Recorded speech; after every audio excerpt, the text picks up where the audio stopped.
तो चलो देखो शुरू करते हैं अपन जलवायु।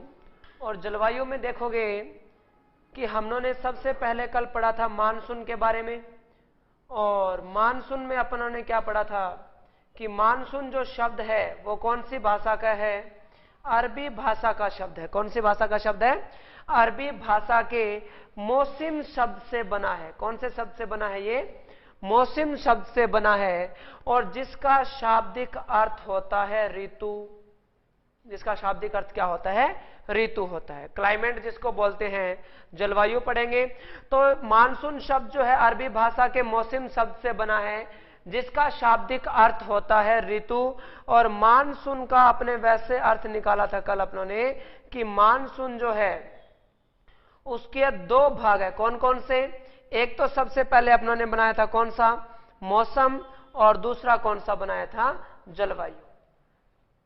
ठीक है ना, ये दो भाग बनाए थे, एक तो मौसम और दूसरा कौन सा बनाया था? जलवायु। और अपनों ने पढ़ा था कि मौसम क्या होता है, यही पढ़ा था कि ये मौसम क्या होता है। तो मौसम जरा सुनोगे कि मौसम क्या होता है। मौसम जो होता है तापमान, वायुदाब और आर्द्रता। तापमान, वायुदाब और आर्द्रता, इन तीनों का सम्मिलित रूप ही क्या कहलाता है? मौसम कहलाता है। ठीक है ना, तापमान, वायुदाब और आर्द्रता तीनों का सम्मिलित रूप या मिला हुआ रूप ही क्या कहलाता है? मौसम कहलाता है। मौसम की जो अवधारणा है, अवधारणा कल क्या बताया था? अवधारणा का मतलब क्या होता है? तरीका। तो किसका तरीका? मौसम का तरीका। और मौसम का तरीका कैसा होता है? अल्पकालीन होता है। मौसम का तरीका कैसा होता है? अल्पकालीन होता है। अल्पकालीन का मतलब क्या है कि मौसम एक दिन में ही कई बार बदल जाता है।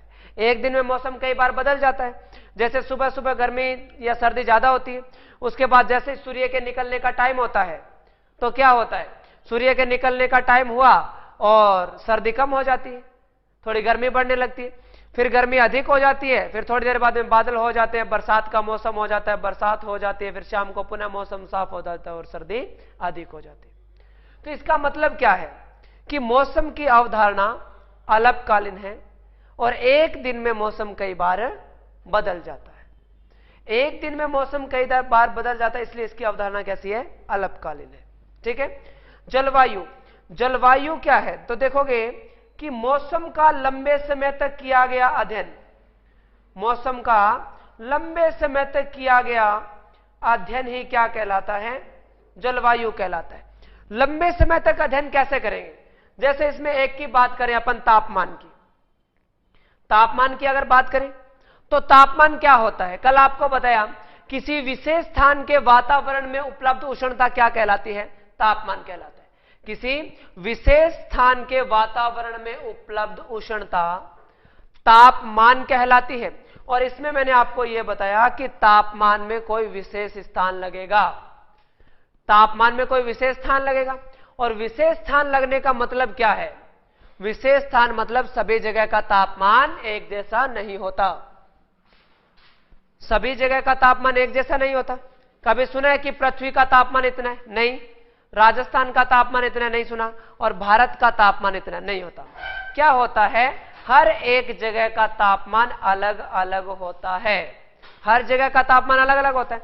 तो इसमें क्या लगाते हैं अपन? किसी विशेष स्थान के वातावरण में उपलब्ध उष्णता क्या कहलाती है? तापमान कहलाती है।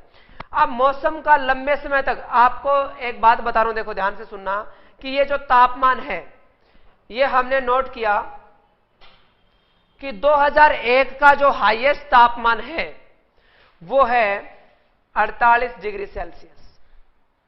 ठीक है। 2002 का तापमान हाईएस्ट है 46 डिग्री सेल्सियस। इसके बाद में 2003 का जो तापमान है वो है 49 डिग्री सेल्सियस। ठीक है। इस प्रकार हम आगे भी अध्ययन करते हुए चले जाएं और लास्ट में हम लोगों ने क्या देखा कि 2025 का तापमान,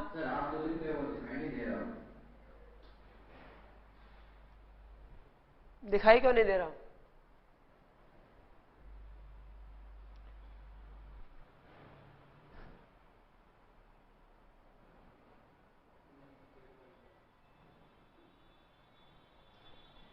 अभी दिखाई दे रहा है?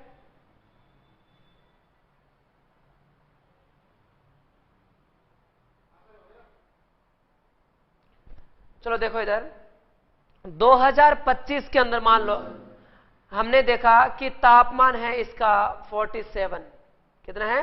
47 डिग्री सेल्सियस। तो हमने देखो क्या पढ़ा, हम 2001 से और 2025 तक 25 साल हो गए हमें तापमान का अध्ययन करते हुए, हो गए ना, कि हर साल तापमान इतने डिग्री हाईएस्ट रहता है। तो हमने क्या देखा कि इतने सालों में कभी 50 डिग्री सेल्सियस तो हुआ ही नहीं, हुआ ही नहीं ना। तो अगर 2026 का तापमान हो जाए 50 डिग्री सेल्सियस, तो हम लोग क्या बोलेंगे? ऐसे बोलेंगे कि 25 साल पुराना रिकॉर्ड टूटा।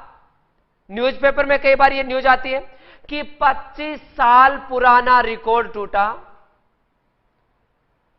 चूरू का तापमान बढ़कर हुआ 50 डिग्री सेल्सियस। सुनते हैं इस प्रकार की बातें? तो इसका मतलब क्या है? हम तापमान का लंबे समय तक क्या करते आ रहे हैं? अध्ययन करते आ रहे हैं। देन इन तीन चीजों से मिलकर ही मौसम बनता है। तो या तो हम लोग ऐसे बोल दें कि तापमान का, वायुदाब का और आर्द्रता का, तीनों का लंबे समय तक किया गया अध्ययन क्या कहलाता है? जलवायु कहलाता है। तीनों का लंबे समय तक किया गया अध्ययन क्या कहलाता है? जलवायु कहलाता है। और या इन तीनों चीजों से मिलकर बनता क्या है? मौसम बनता है। तो या ऐसे बोल दें कि मौसम का लंबे समय तक किया गया अध्ययन क्या कहलाता है?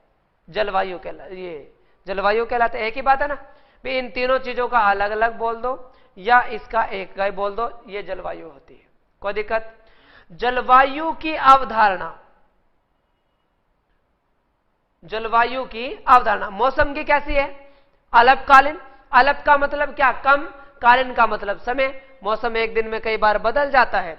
इसकी अवधारणा कैसी होती है? दीर्घकालीन होती है। कैसी होती है? दीर्घकालीन होती है। किसकी अवधारणा? जलवायु की। दीर्घ का मतलब क्या होता है? लंबा या बड़ा। और कालीन का मतलब क्या होता है? समय। तो इसका मतलब जलवायु जल्दी से परिवर्तन नहीं होती। कम से कम जलवायु को परिवर्तन होने में 35 वर्ष का समय लग जाता है। तो इसका मतलब जलवायु एक दिन में तो नहीं बदलेगी, इसलिए इसकी अवधारणा कैसी है? अल्पकालीन है, सॉरी दीर्घकालीन है। ठीक है ना। अब इसके बाद में आपको बताया था तापमान, और तापमान में आपको क्या बताया? किसी विशेष स्थान के वातावरण में उपलब्ध उष्णता तापमान कहलाती है। मापने का यंत्र क्या है? थर्मामीटर। इकाई क्या है? Degree Celsius. इकाई का मतलब क्या? पहचान। तो तापमान की पहचान क्या है? डिग्री सेल्सियस है। समझ में आ रहा है क्या ये? और या इसके बाद में एक इकाई और कौन सी लगाते हैं? केल्विन लगाते हैं। और एक कौन सी लगाते हैं अपन? फारेनहाइट लगाते हैं। यह तापमान की इकाई है। दूसरी बात, आपको मेनली समझने वाली बात कौन सी है? वायुदाब। यह मोस्ट इंपॉर्टेंट है। यह समझ में अगर आ गया तो ऐसे मानो पूरी जलवायु समझ में आ जाएगी। तो आप देखिएगा कि ये जो वायुदाब है, नाम से पता चल रहा है ना कि ये क्या है? नाम से पता चल रहा है कि पृथ्वी की सतह पर गिरने वाला वायु का भार क्या कहलाता है? वायुदाब कहलाता है। पृथ्वी की सतह पर गिरने वाला वायु का भार वायुदाब कहलाता है। जरा देखिएगा, वायु का भार। तो इसका मतलब कि वायु में भार कब अधिक होता है और कब कम होता है, यह बात हमें जाननी है कि वायु का भार कब तो अधिक होता है और कब कम होता है। तो वायु में भार अधिक कब होता है? जब उसमें पानी की मात्रा होती है, नमी की मात्रा होती है, या अपने सीधी भाषा में बोलते हैं ओस की मात्रा होती है, ह्यूमिडिटी की मात्रा होती है, नमी होती है जब उसमें। तो इसका मतलब क्या हुआ कि जब हवा में पानी की मात्रा होगी, हवा भारी होगी। भारी होगी तो पृथ्वी पर वायुदाब क्या होगा? ज्यादा होगा। वायु दाब ज्यादा होगा। और जब हवा में पानी की मात्रा नहीं होगी, सूखी हवा चलेगी, जैसे गर्मियों में लू चलती है, तो उसमें पानी की मात्रा होती है? नहीं होती। और नहीं होती इसका मतलब वो हवा क्या होती है? हल्की होती है। हल्की होती है तो वायु दाब क्या होगा? कम होगा। बस ये मोस्ट इंपॉर्टेंट बातें थी इसमें। वायु दाब मापने का यंत्र कौन सा है इसका? बैरोमीटर। वायु दाब मापने का यंत्र कौन सा है? बैरोमीटर है। इकाई क्या लगाते हैं अपन? इकाई पड़ी होगी मिली बार। क्या लगाते हैं? मिली बार। मिली बार इसकी इकाई होती है वायु दाब की। ठीक है। और एक बात आप लोगों ने पढ़ी होगी कि वायु दाब उच्च से निम्न की ओर गति करता है। वायु दाब उच्च से निम्न की ओर क्या करता है? गति करता है। देन इसी का गतिशील जो स्वरूप होता है वो पवन कहलाता है। इसका गतिशील स्वरूप क्या कहलाता है? पवन कहलाता है। भी वायु दाब का उच्च से निम्न की ओर जाने का जो तरीका है वो क्या कहलाता है? वायु दाब, सॉरी, पवन कहलाता है। ठीक है ना। जरा देखोगे, उच्च का मतलब क्या होता है? उच्च का मतलब क्या होता है? हाई। हाई या मतलब इसको क्या बोलेंगे अपन? ज्यादा। और निम्न का मतलब क्या होता है? तो इसको अपने एलपी भी बोल सकते हैं। एलपी का मतलब लो प्रेशर। और ज्यादा को क्या बोल सकते हैं? एचपी बोलेंगे, हाई प्रेशर, मतलब हाई दाब, मतलब ज्यादा वायु दाब। तो देखोगे क्या हम लोग ऐसे बोल सकते हैं कि वायु दाब ज्यादा से कम की ओर जाता है? तो बात तो एक ही है। ऐसे बोलते हैं कि उच्च से निम्न की ओर जाता है या ज्यादा से कम की ओर जाता है, बात तो एक ही है। और या ऐसे बोल दें कि वायु दाब ज्यादा कहां होता है? जब उसमें नमी होगी। तो बताइए कि जो सर्दियों में शीत लहर चलती है उसमें पानी की मात्रा ज्यादा होती है या कम होती है? ज्यादा होती है। ज्यादा होती है, इसका मतलब वायु दाब अधिक कब होता है? सर्दियों में होता है। तो ऐसे लिख सकते हैं सर्दी। और वायु दाब कम कब होता है? गर्मी में होता है। तो क्या हम इस बात को ऐसे भी बोल सकते हैं कि वायु दाब सर्दी से गर्मी की ओर चलता है? कोई दिक्कत इसमें? एक ही बात है।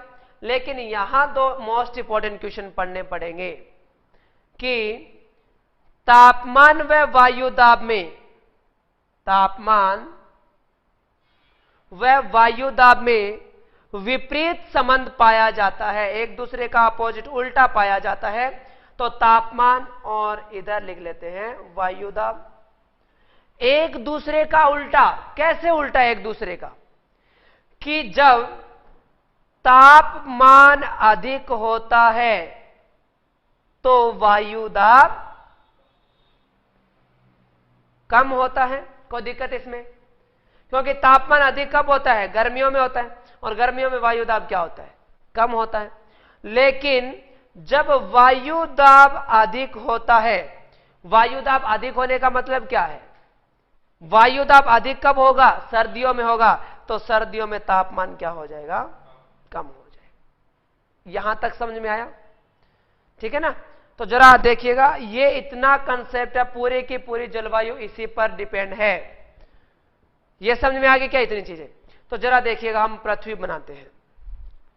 अपने बात कर रहे हैं अप्रैल से जून तक की। तो बताइए, अप्रैल से जून के मध्य भारत में कौन सी ऋतु पाई जाती है? जून में 1.5 महीने की छुट्टियां मिलती है, ग्रीष्म ऋतु होती है।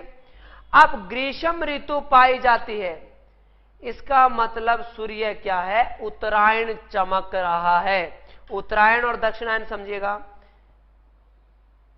यह पृथ्वी है। पृथ्वी के बिल्कुल बीच में कौन सी रेखा है? भूमध्य रेखा है, इक्वेटर लाइन जिसको बोला जाता है। और ये दिशा नॉर्थ हो गई, नॉर्थ का मतलब उत्तर हो गई, और ये साउथ हो गई मतलब दक्षिण हो गई। भारत कौन से गोलार्ध में है? आप लोगों को अच्छे से मैंने बना के बताया हुआ है कि भारत पृथ्वी के उत्तरी गोलार्ध में, उत्तरी गोलार्ध में है। इसका मतलब यहां कर्क रेखा है ना, कर्क रेखा, ट्रॉपिक ऑफ कैंसर। तो ये आ गई कर्क रेखा, और यहां अपना भारत है इस प्रकार से। ये अपना भारत है। अब भारत है तो भारत में अप्रैल से जून के मध्य कौन सी ऋतु पाई जाती है? ग्रीष्म ऋतु पाई जाती है। ग्रीष्म ऋतु पाई जाती है, इसका मतलब क्या है? इस उत्तरी गोलार्ध में गर्मी है पूरे में, और सूर्य कहां चमक रहा है? उत्तरायण चमक रहा है। उत्तर में चमकता है तो उत्तरायण, और दक्षिण में चमकता है तो दक्षिणायन। अब सूर्य, आपको तारीखें बाद में लिखवाता हूं कि जैसे आप लोगों ने पढ़ा होगा कि 21 जून को सूर्य कौन सी रेखा पर चमकता है? कर्क रेखा पर सीधा चमकता है। और 21 मार्च और 23 सितंबर को सूर्य कौन सी रेखा पर चमकता है? इक्वेटर लाइन पर या भूमध्य रेखा पर। और 22 दिसंबर को सूर्य ट्रॉपिक ऑफ कैप्रिकॉन, मतलब कौन सी? मकर रेखा पर सीधा चमकता है। ठीक है ना, ये तारीख है। लेकिन अभी आपने इसको नहीं पढ़ना, लेकिन जरा सुनिएगा कि उत्तरी गोलार्ध में गर्मी है, तो इसका मतलब दक्षिणी गोलार्ध में क्या है? सर्दी है। उत्तरी गोलार्ध में गर्मी है तो दक्षिणी गोलार्ध में क्या होगी? सर्दी होगी। जरा इस मैप पर देखिएगा, इस पर देखो, अप्रैल से जून के मध्य ग्रीष्म ऋतु है ना, और ये अपना भारत है। उत्तरी गोलार्ध में सूर्य चमक रहा है, ये भूमध्य रेखा है। तो जरा देखो कि उत्तरी गोलार्ध में गर्मी है क्योंकि भारत उत्तरी में है, और इस समय दक्षिणी गोलार्ध में क्या है? सर्दी है। जहां सर्दी होती है वहां वायु दाब क्या होगा? उच्च होगा, हाई प्रेशर होगा। और जहां गर्मी है वहां वायु दाब क्या होगा? निम्न होगा। और अभी थोड़ी देर पहले हमने क्या पढ़ा कि वायु दाब उच्च से निम्न की ओर जाता है, ज्यादा से कम की ओर जाता है, और सर्दी से गर्मी की ओर जाता है। तो जरा देखिएगा कि ये सर्दी से गर्मी की ओर जाएगी, हवाएं जाएगी, क्योंकि वायु दाब उच्च से निम्न की ओर तो जाएगा, तो ऐसे जाएगा वायु दाब उच्च से निम्न की ओर। तो लेकिन क्या हुआ, एक फेरल नामक विद्वान था, विद्वान का नाम क्या था? फेरल। और इस फेरल ने कहा कि जब ये दक्षिण गोलार्ध की पवनें इक्वेटर लाइन के पास जाती है, भूमध्य रेखा के निकट जाती है, तो पृथ्वी थोड़ी सी घूम जाती है। पृथ्वी क्या हो जाती है? घूम जाती है, क्योंकि पृथ्वी तो घूर्णन करती है। तो क्या है, देखो कि पृथ्वी घूमने से क्या होता है, इस हवा में दिशा परिवर्तन हो जाता है कि जैसे ही ये हवाएं भूमध्य रेखा के निकट पहुंची तो पृथ्वी थोड़ी सी घूम गई, और घूमी तो ये हवा पहले तो अपनी बाईं ओर मुड़ती है।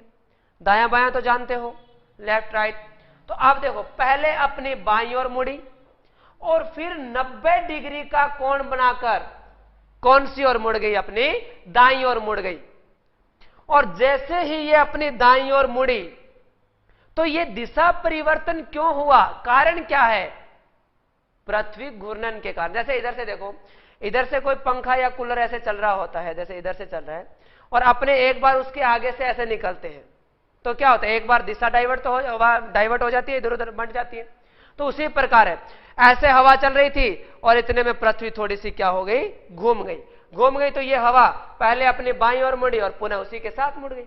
तो पहले बाईं ओर मुड़ी और बाद में दाईं ओर मुड़ी। तो ये समझ में ये दिशा परिवर्तन क्यों होता है। तो जरा आगे देखिएगा कि जैसे ही ये मुड़ गई, तो अब देखो कि ये अपना भारत है, इस पर आपको देखना है अच्छे से मैप पर कि ये इसमें देख लो। चलो इसमें थोड़ा अच्छा दिखाई दे जाएगा। ये भारत है। अब ये दक्षिण गोलार्ध की पवनें ऐसे आ रही है, ऐसे आ रही है। पहले इसको अपने बाईं ओर मोड़ दीजिएगा और फिर इनको दाईं ओर मोड़ दिया। लेकिन यहां आपको थोड़ी सी भारत की स्थिति पढ़नी पड़ेगी, क्योंकि ये हवाएं कहां जाएगी, कहां जाने का प्रयास कर रही है हवाएं? निम्न वायुदाब की ओर जाने का प्रयास कर रही है। तो अब अपने भारत में भी तो देखना पड़ेगा ना कि भारत में निम्न वायुदाब कहां है और उच्च वायुदाब कहां है। तो जरा देखो, ये भारत है, ये भारत है ना। तो देखोगे भारत को कुल तो भूमि के आधार पर 6 भागों में बांटा गया है, और मुख्य इसको कितने भागों में बांटा गया है? 4 भागों में बांटा गया है। मुख्य तो कितने हैं? 4 ही भागों में बांटा गया है, और कुल कितने भागों में बांटा गया है? इसको 6 भागों में बांटा गया। कैसे? पहला भाग आता है पर्वतीय प्रदेश। चलो अपने बनाते हैं इसको, या इसी पर समझ में आ रहा है?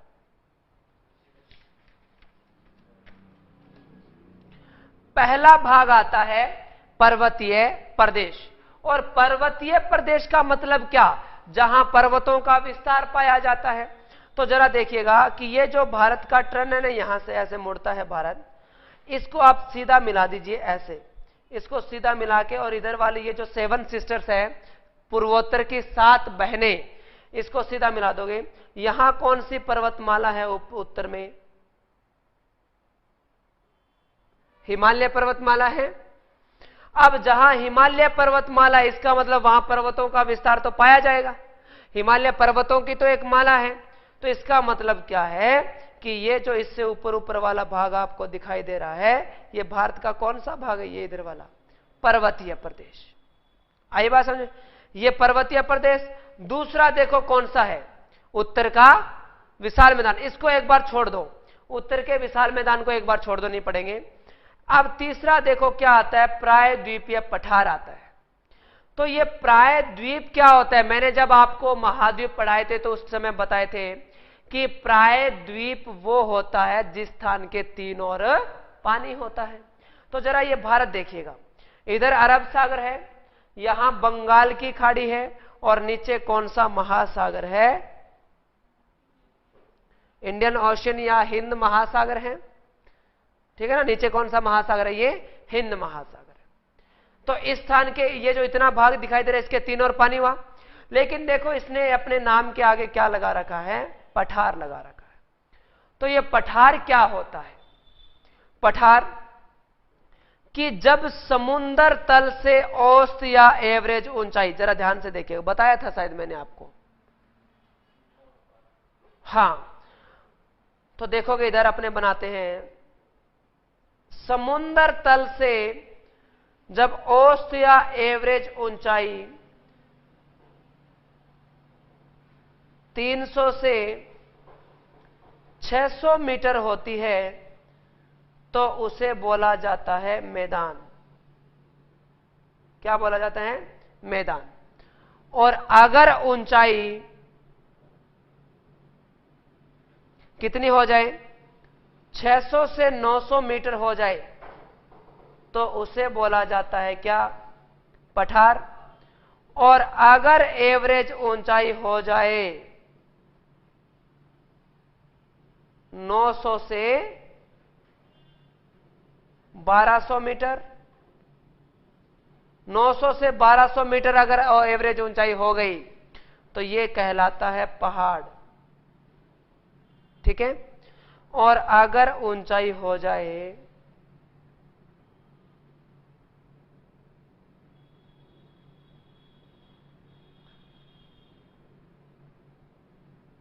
1200 से ज्यादा, 1200 से प्लस, 1200 से ज्यादा कितनी भी हो जाए तो 1200 से अधिक होने पर हो जाता है पर्वत।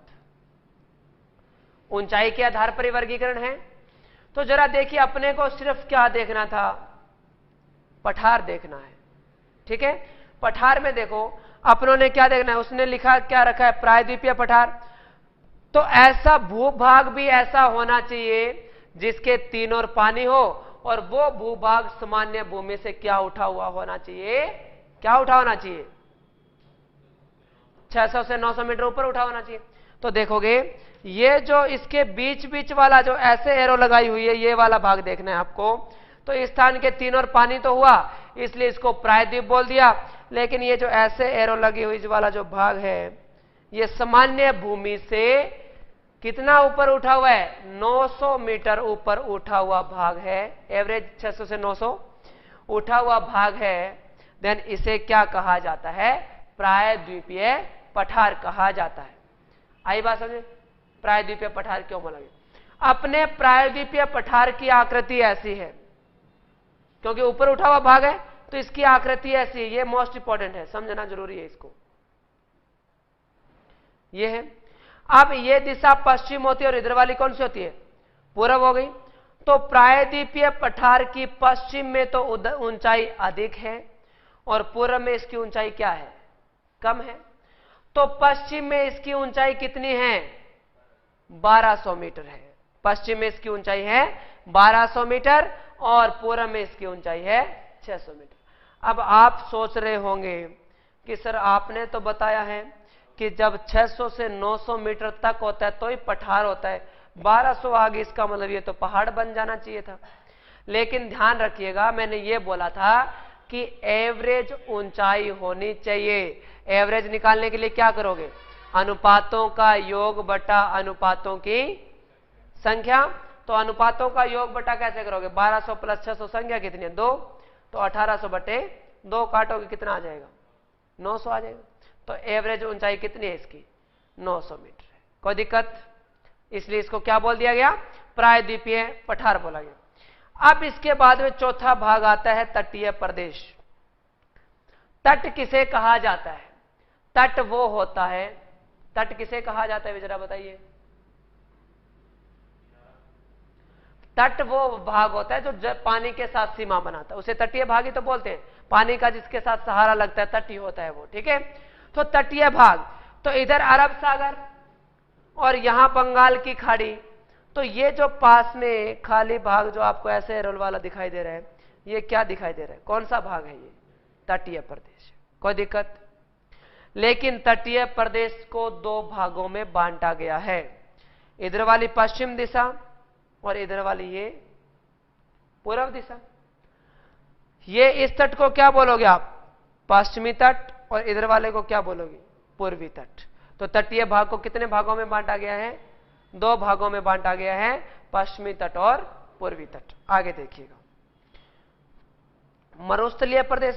सॉरी, पहले ये जो अपने छोड़ के आए थे इसको पढ़ लेते हैं। अब जो ये ऊपर खाली जो आपको भाग दिखाई दे रहा है, ये कौन सा है? उत्तर का विशाल मैदान, क्योंकि इस यहां से कर्क रेखा गुजरती है या यहां विंध्याचल पर्वत आ जाता है। आगे पढ़ाऊंगा मैं आप लोगों को। तो इससे ऊपर विंध्याचल पर्वत या कर्क रेखा से ऊपर जो है, ऊपर वाला उत्तर भारत और नीचे वाला दक्षिण भारत। तो उत्तर का विशाल मैदान बोल रहा है ना ये, तो उत्तर का विशाल मैदान है या नहीं है? ये उत्तर वाले भाग में है और खाली पड़ा, इसलिए क्या है? मैदान है, ठीक है। ये क्यों पड़ा? ये आपको ये चीजें क्यों पढ़ाई गई है अब ये बताते हैं। 5 नंबर भाग कौन सा आता है? मरुस्थलीय प्रदेश। मरुस्थलीय प्रदेश का मतलब क्या है? मरुस्थल। और मरुस्थल आपको पता है कहां पाया जाता है? राजस्थान में पाया जाता है, थोड़ा सा विस्तार पंजाब में है, थोड़ा सा हरियाणा में है, और इसके बाद में थोड़ा सा विस्तार इसका कहां है? गुजरात में भी है। लेकिन भारत में पाए जाने वाले कुल मरुस्थल का कितने प्रतिशत? 62% कहां पाया जाता है? राजस्थान में। इसका मतलब सबसे ज्यादा कहां है मरुस्थल का विस्तार? राजस्थान में सबसे ज्यादा मरुस्थल का विस्तार पाया जाता है, ठीक है। तो जरा आगे देखो, यहां तक समझ में आ गया क्या? हाँ, इधर। तो ये अपनों ने बना लिया राजस्थान में मरुस्थलीय प्रदेश। राजस्थान यही है, ये मरुस्थलीय प्रदेश हो गया। और लास्ट कौन सा बचा है? द्वीप समूह है। लास्ट कौन सा बचा है? द्वीप समूह बचा। अब द्वीप समूह क्या है? छोटे छोटे द्वीपों का समूह है। समूह है तो ये देखो तैयार करते हैं अपन, कौन सा? ये लक्षद्वीप, छोटे छोटे द्वीपों का समूह है। अंडमान निकोबार द्वीप समूह, छोटे छोटे द्वीपों का समूह है। तो ये कौन सा भाग हो गया? अपना द्वीप समूह है। कोई दिक्कत?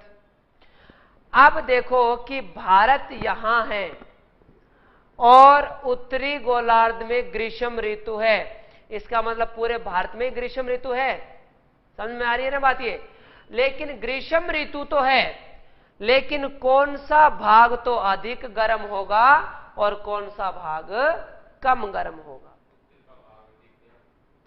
तो इसलिए क्योंकि अपन क्या करना है कि जो भाग अधिक गर्म होगा वहां वायु दाब क्या होगा, कम होगा, और जो भाग गर्म नहीं होगा वहां वायु दाब अधिक, और वायु दाब उच्च से निम्न की ओर तो आएगा। इसलिए पढ़ना है ये।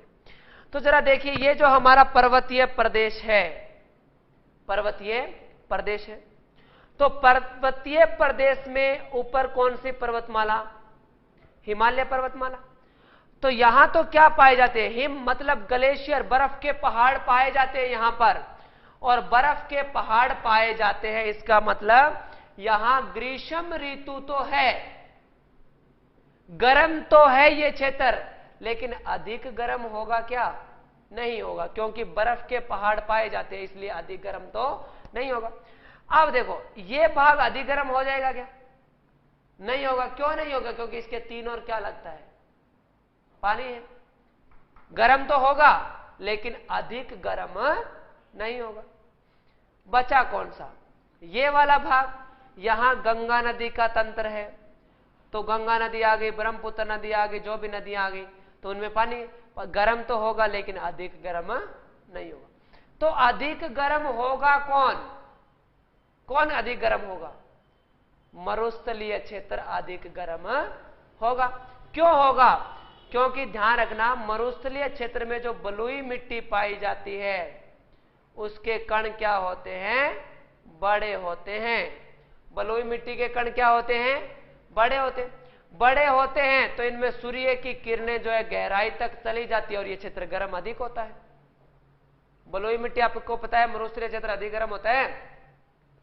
ये क्षेत्र अधिक गर्म है, इसका मतलब यहां निम्न वायु दाब है, निम्न वायु दाब, और यहां नीचे क्या है, इधर नीचे क्या है, सर्दी है।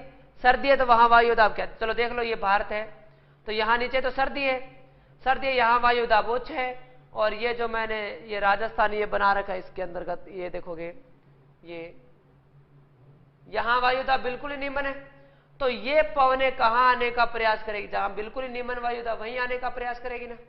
इतनी बात आई क्या समझ में, यहां तक आई। तो आगे देखो,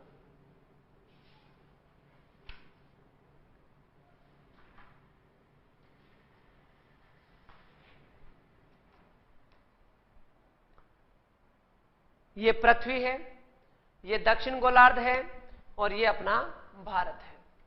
भारत में अच्छे से समझना इस चीज को, जो अभी मैं आपको बताने जा रहा हूं। भारत, वो पेंसिल और किसके पास है,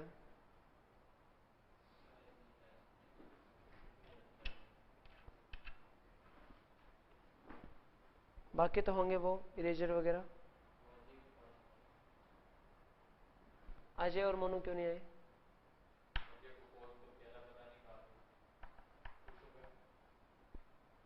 कुछ लोग पानी दो बेटा थोड़ा।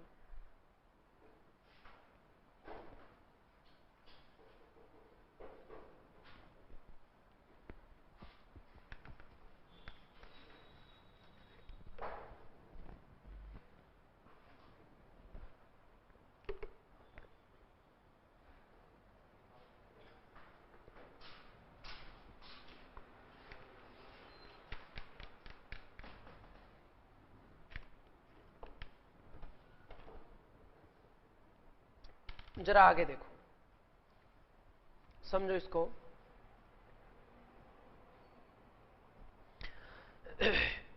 कि यहां है अपना मरुस्थलीय प्रदेश, ये वाला, ठीक है, ये वाला अधिक गर्म है। तो ये दक्षिण गोलार्ध की जो पौने है, अब इसको अच्छे से समझ लेना बेटा सभी, ये दक्षिण गोलार्ध की पौने फेरल नामक विद्वान के अनुसार जब ये भूमध्य रेखा के निकट पहुंचेगी तो पहले अपनी बाईं ओर मुड़ेगी, बाईं ओर मुड़ेगी ना, और फिर 90 डिग्री का कोण बनाकर कौन सी ओर मुड़ेगी, दाईं ओर मुड़ेगी, ठीक है, ऐसे मुड़ेगी। लेकिन जरा देखिएगा कि अभी अपने ये जो तटीय भाग था इसको दो भागों में बांटा, पश्चिमी तट और पूर्वी तट। पश्चिमी तट और पूर्वी तट दो भागों में बांट दिया। तो जरा देखिएगा कहां है, तो आ जाए नहीं क्लास लगाने के लिए। चलो बुला लेना टाइम हो तो उनको। चलो देखोगे इधर पश्चिमी तट, ये वाला तट कौन सा है, पश्चिम तट है।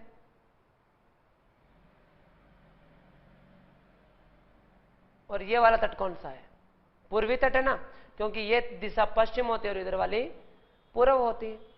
तो अब देखो पश्चिमी तट को ही तीन भागों में बांटा गया है। ऊपर तो इसको बोलते हैं कोंकण तट, गुजरात से गोवा तक है ये। कर्नाटक में इसको बोलते हैं कन्नड़ तट, ठीक है। और ये केरल वाला आता है कौन सा तट, मालाबार तट, ठीक है। अब क्या है कि इधर इसमें ऊपर ही ऊपर वाला भाग आता है उत्तरी सरकार तट, ये आंध्र प्रदेश वाला आता है गोलकुंडा तट,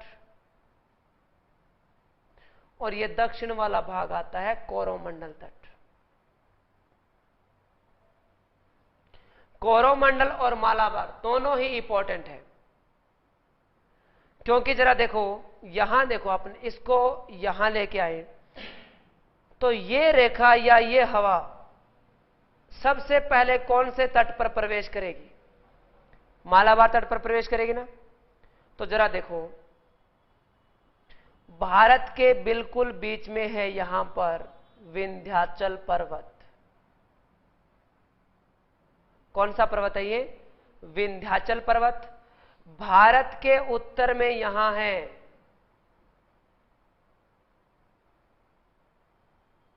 कौन सी पर्वतमाला है, ये हिमालय पर्वतमाला है। और इधर म्यांमार की एक पर्वत श्रृंखला आती है जिसका नाम है अराकान योमा। क्या नाम है, अराकान योमा पर्वत श्रृंखला, ठीक है ना। इस प्रकार से ये पर्वत श्रृंखलाएं हैं। इस प्रकार से ये पर्वत श्रृंखलाएं हैं। तो इसमें देखो क्या है कि ये हवा ऐसे आई है ना, और इधर से भी और हवाएं तो आएगी, इधर से ऐसे आएगी, ऐसे भी आएगी, कई हवाएं ऐसे भी आएगी। लेकिन अब आप लोग देखिए जरा,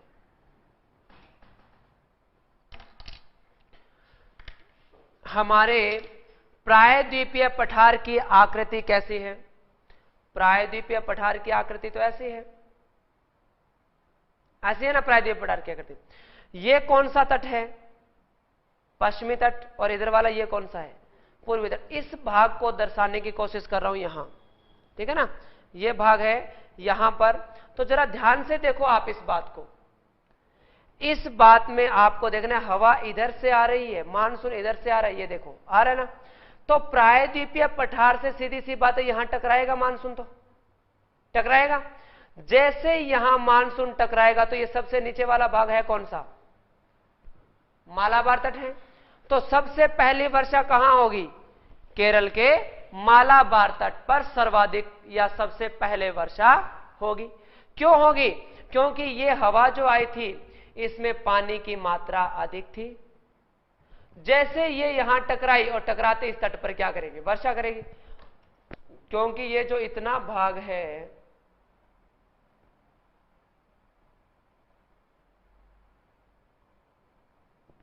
ये क्या है, हमारा प्रायद्वीपीय पठार है ना, ऊपर उठा हुआ भाग है, ऊपर उठा हुआ भाग है, तो इससे टकराएगी और टकरा के क्या करेगी, वर्षा करेगी। लेकिन ये हवाएं देखो जाएगी टकराएगी, लेकिन आगे देखो जरा कि जो हवाएं इससे टकराएगी वो तो वर्षा कर देगी। जैसे ये टकराई, इन्होंने तो यहां पर वर्षा कर दी। लेकिन ये हवा देखो, इसको ध्यान से देखो, जो इसके सबसे उत्तरी किनारे से टकराई, सबसे उत्तरी किनारे से टकराई, ये हवा क्या करेगी, सीधी निकल जाएगी। कूलर होता है ना हमारे, उसकी ताड़ियों को अगर हम ऐसे कर दें, अगर उनकी ताड़ियों को अगर हम ऐसे कर दें तो इसका मतलब क्या है, हवा टकराएगी और सीधी जाएगी, या हवा ऐसे तो नहीं आएगी ना, जरा देखिए, देखना इसमें कि ऐसे यहां टकराई और फिर ऐसे आ जाएगी, ऐसे तो नहीं आएगी हवा। हवा तो सीधी टकराएगी और टकरा कर क्या निकल जाएगी, सीधी निकल जाएगी। तो हमने माना कि जो हवा इस तट पर टकराई उन्हें ने तो यहां वर्षा की, लेकिन अब कई हवाएं जो इससे टकराकर ऊपर सीधी निकल गई, ये आगे कौन सी पर्वतमाला से टकराएगी, विंध्याचल पर्वतमाला से टकराएगी ना। जैसे मानो कि ये यहां पर कौन सी पर्वतमाला है, कौन सी पर्वतमाला है ये, तो अब इधर से तो ऊपर से निकल गई ये हवा, लेकिन आगे किससे टकराएगी, जाकर विंध्याचल से टकराएगी। अब बताओ, टकरा के आगे तो नहीं जा सकती ना, इधर आगे तो नहीं जा सकती ये हवा, और इस हवा को जाना कहां था, यहां आना है। इस हवा को यहां क्यों आना है, क्योंकि यहां बिल्कुल ही निम्न वायुदाब है। और ऐसे आपने सुना होगा कि अपने राजस्थान में अरावली पर्वतमाला है, ऐसे राजस्थान के मध्य से होते हुए दिल्ली के रायसीना हिल्स तक जाती है, और दिल्ली का रायसीना हिल्स जहां पर हमारा क्या बना हुआ है, राष्ट्रपति भवन बना हुआ है। और देन भारत के सबसे लोकप्रिय राष्ट्रपति कौन, एपीजे अब्दुल कलाम। नाम सुना है, नाम सुना है एपीजे अब्दुल कलाम जी का, तो जानते हो अच्छे से कि मतलब टीचिंग का बहुत शौक था एपीजे अब्दुल कलाम जी को। और एक अध्यापक के लिए इससे बड़ी बात और क्या हो सकती है कि जो अपने जीवन की अंतिम सांस तक पढ़ाए बच्चों को कुछ ना कुछ। अध्यापक का टारगेट क्या होता है कि मैं हमेशा हमेशा बच्चों को कुछ ना कुछ सिखाता रहूं, और एपीजे अब्दुल कलाम जी को टीचिंग का शौक था। तो 27 जुलाई को जैसे ही उनकी डेथ हुई थी, उस दिन उन्होंने शिलोंग के अंदर एक कॉलेज यूनिवर्सिटी के अंदर वहां उन्होंने भाषण दिया था, या बच्चों की क्लास ली थी, पढ़ाया था बच्चों को, और वहां से चले थे, रास्ते में हार्ट अटैक हो गया था। तो एक अध्यापक की आखिरी इच्छा यही होती है और वो उनकी पूरी हुई थी। और ध्यान रखना, मिसाइल मैन के नाम से किसे जाना जाता है, एपीजे अब्दुल कलाम जी को जाना जाता है, क्योंकि इसरो अंतरिक्ष भारतीय अंतरिक्ष अनुसंधान केंद्र का मुख्यालय कहां है, बेंगलोर में है या बंगलुरु में है। तो किसकी देन है, परमाणु मिसाइलें, परमाणु हथियार सब एपीजे अब्दुल कलाम जी की देन है। उन्होंने कहा था कि मैं विश्व का सबसे बड़ा वैज्ञानिक बन सकता हूं। भारत में क्या होता है, कोई थोड़ी वैज्ञानिक के बनने की कोई डिग्री वगैरह प्राप्त कर ली तो अमेरिका चले जाते हैं, है ना, रूस चले जाते हैं, जापान चले जाते हैं, देश को छोड़कर विदेश चले जाते हैं। इन्होंने कहा था कि मेरे में वो योग्यता है कि मैं विश्व का सबसे बड़ा वैज्ञानिक तो बन सकता हूं, लेकिन मैं मेरी जन्मभूमि को छोड़कर कुछ भी नहीं बनना चाहता, मतलब मैं भारत को छोड़ना नहीं चाहता, ठीक है ना। और जिस दिन शपथ ली थी, अपना एक कपड़े वाला बैग लेकर राष्ट्रपति भवन गए थे, और जिस दिन त्याग पत्र दिया उस दिन वो बैग लेकर क्या आ गए थे, वापस आ गए थे। इसके अलावा बाकी गए तो सभी बैग लेकर ही थे, आए ट्रकों में सामान भर के थे ये लोग, और अपनी सैलरी का जितना भी पैसा खर्च हुआ किया, बाकी अनाथ आश्रम वगैरह है, जो भी जहां कटना होता था दान दे देते थे, जितना भी अकाउंट बचता था। अनमेरिड थे। बाल बड़े क्यों रखते थे, वो यहां तक बाल रखते थे पता है, कि उनके दोनों ये बाहर वाले कान नहीं थे, एपीजे अब्दुल कलाम जी के ये बाहर वाले नहीं थे, बाकी सुनता तो था उनको, ये बाहर वाले, इसलिए वो बाल क्या रखते थे, बड़े रखते थे। चलो खैर छोड़िए। तो अब ये हवाएं यहां टकराएगी और ये अरावली पर्वतमाला, तो अब क्या है, कुछ हवाएं तो यहां टकरा के वर्षा कर देगी, लेकिन अब हवाओं को यहां पहुंचना था, लेकिन जैसे ही ये हवा यहां पहुंचेगी तो ये अरावली के समानांतर ही क्या निकल जाएगी, आगे निकल जाएगी। अगर टकराती तो क्या करती, वर्षा कर देती, लेकिन अब टकराई नहीं, बाकी जो ये इधर से हवाएं आएगी वो अरावली के समानांतर क्या निकल जाएगी, सीधी निकल जाएगी, सीधी निकल जाएगी। इसका मतलब राजस्थान में तो वर्षा हुई नहीं। अब कुछ एक हवाएं जो यहां वर्षा करके, देखो 1 जून को 1 से 5 जून के मध्य जो मानसून है वो केरल के मालाबार तट पे प्रवेश करता है, 5 से 7 जून को कन्नड़ तट पे पहुंच जाता है, और 7 से 10 जून के आसपास कोंकण तट पे पहुंच जाता है, 15 जून को अहमदाबाद पहुंच जाता है, 20 से 25 जून को ये राजस्थान के झालावाड़ पहुंच जाता है, और 15 जुलाई तक संपूर्ण भारत में यहां दिल्ली तक मानसून पहुंच जाता है। इधर से हवाएं टकराई, उन्होंने तो यहां वर्षा कर दी, लेकिन कुछ एक हवाएं मान लो ऐसे सीधी इसके ऊपर से निकली, जो यहां वर्षा करके खाली हो चुकी थी, नमी या अपनी आर्द्रता खो चुकी थी। अब यहां कौन सी खाड़ी है, बंगाल की खाड़ी है। बंगाल की खाड़ी से क्या ले लेगी, वो आर्द्रता या नमी ग्रहण कर लेगी। कूलर होता है ना, कूलर चल रहा होता है जिसमें पानी चल रहा होता है, तो उसमें क्या होता है, बाहर बहुत सूखी हवा चल रही होती है जिसमें नमी नहीं होती, बिल्कुल भी होती है ना गर्मियों में ऐसे। लेकिन जैसे ही वो कूलर चल रहा है और उस कूलर वाले पानी के अंदर से निकलेगी तो क्या हो जाएगी, नमी ग्रहण कर लेगी, ठंडी हो जाएगी। तो उसी प्रकार इतने दिन तो इसमें क्या थी, यहां तक आई, तो मान लो कि इसमें नमी कम हो गई थी यहां वर्षा करने के बाद, लेकिन यहां आते क्या हो, बंगाल की खाड़ी से आर्द्रता ले ली, और यहां अपना राज्य आता है मेघालय। ये कौन सा राज्य है, मेघालय। मेघों का घर या बादलों का घर किसे कहा जाता है, मेघालय को कहा जाता है। मेघालय को कहा जाता है बादलों का घर।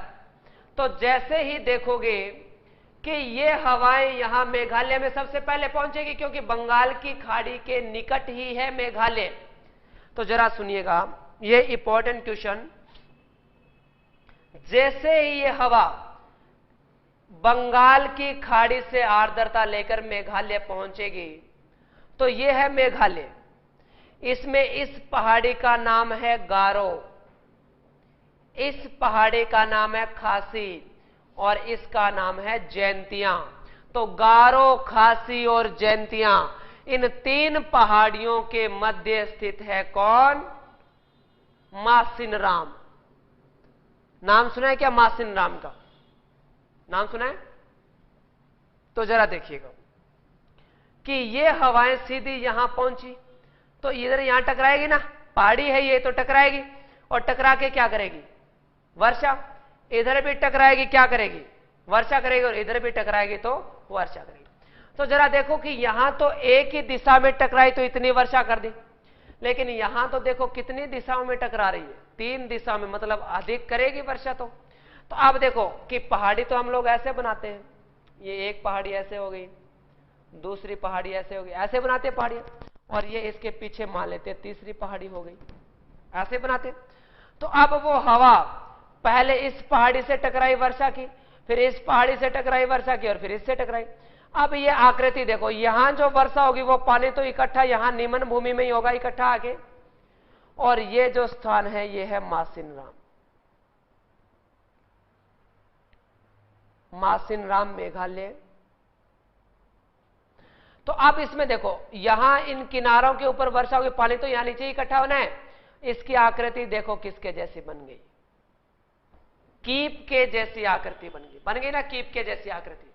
तो आपसे मैं पूछूं, या एक क्वेश्चन आ जाए कि मेघालय के मासिनराम में अधिक वर्षा होने का कारण क्या है, गारो, खासी और जैंतियां, 3 पहाड़ियों के मध्य स्थित होना, और इसकी आकृति किसके आकार होना, कीपा आकार होना, ताकि यहां वर्षा होगी वो पूरा पानी इधर ही आकर इकट्ठा होगा। इसलिए विश्व का सर्वाधिक वर्षा वाला और भारत का सर्वाधिक वर्षा वाला स्थान कौन सा है, मासिनराम मेघालय है। आपको एशिया महाद्वीप में बताया जाएगा ये, ठीक है ना, एशिया में हो गया ना ये। अब देखो चलो, जो यहां गई उन्होंने तो यहां वर्षा कर दी, अब ये एक हवा इधर आई आगे, अब कौन सी पर्वतमाला से टकराएगी, अराकान से टकराएगी, और टकरा के क्या मुड़ेगी, ऐसे वापस मुड़ेगी। जैसे हवा इधर से आई और यहां टकरा गई, और टकरा के ऐसे वापस तो मुड़ेगी, हवा इधर से आ रही है, टकराएगी, टकरा के वो वापस तो मुड़ेगी। तो देखो अब ये हवा जो है ये ऊपर जा सकती है क्या, कौन रोक देगी, हिमालय पर्वतमाला रोकेगी। ऊपर हिमालय पर्वतमाला रोक देगी तो दक्षिण में कौन रोक देगी? विंध्याचल पर्वत है नीचे, ये नीचे नहीं आने देगा इसको।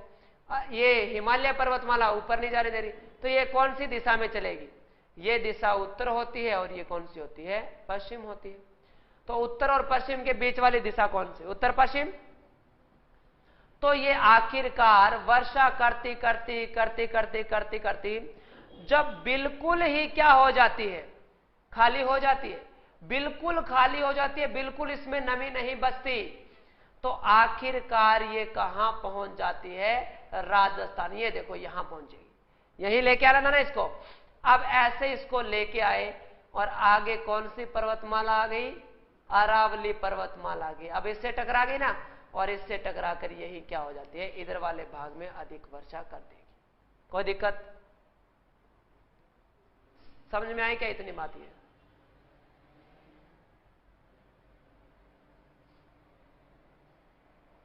जरा इसमें देखो, ये हवा ऐसे वर्षा करती करती करती करती आखिरकार यहां पहुंची, और ये पर्वतमाला कौन सी है? अरावली पर्वतमाला है ना ये। अब अरावली भी तो एक पर्वतों की माला ही है, इससे टकराएगी, ये टकराएगी तो ये अपना राजस्थान की उत्तर दिशा, ये दक्षिण, और ये पूर्व, तो दक्षिण पूर्व में अधिक वर्षा कर देगी इधर इधर वाले भाग में, और इधर वाला भाग फिर क्या रह जाएगा? सूखा रह जाएगा। इसीलिए तो यहां क्या होती है? कम वर्षा होती है।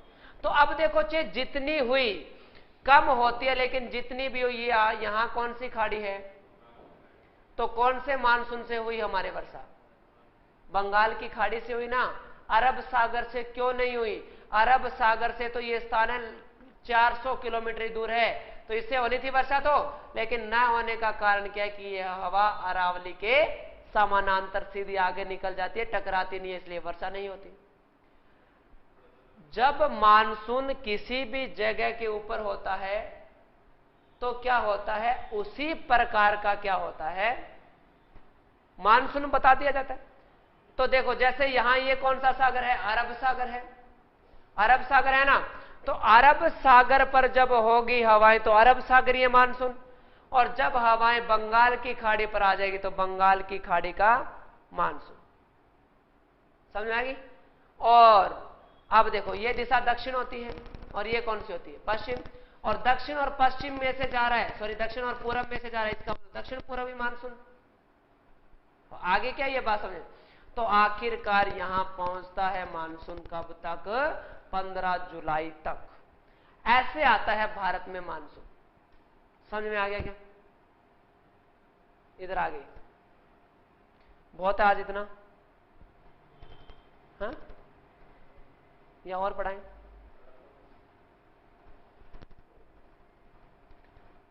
तो चलो लिखो फिर इसको जो समझाया है।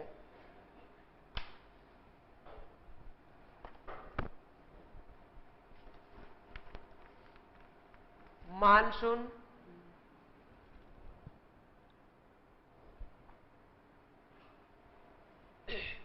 आप किस चीज की जारी कर रहे हो?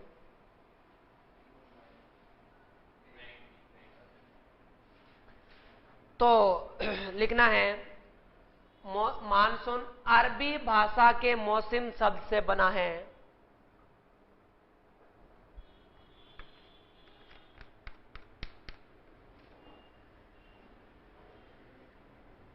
मौसम अरबी भाषा के मौसम शब्द से बना है, जिसका शाब्दिक अर्थ होता है ऋतु, जिसका शाब्दिक अर्थ होता है ऋतु।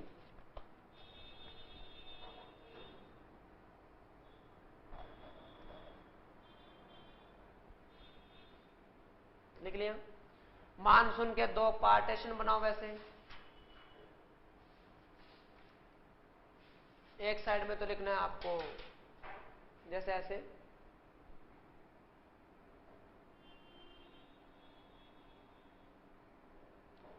एक साइड में बनाओगे मौसम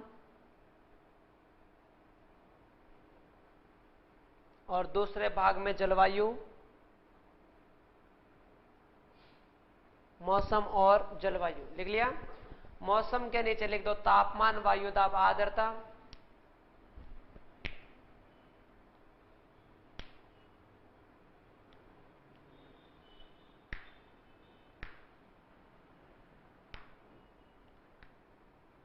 इसके नीचे लिखोगे मौसम की अवधारणा,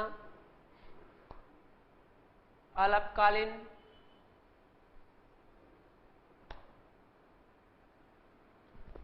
और मापने का यंत्र लिखोगे आप लोग। अवधारणा अल्पकालीन लिख ली ना। इसके बाद में तापमान, इसके जस्ट नीचे लिखना है तापमान मापने का यंत्र थर्मामीटर, इकाई इसकी होती है डिग्री सेल्सियस, केल्विन और फारेनहाइट।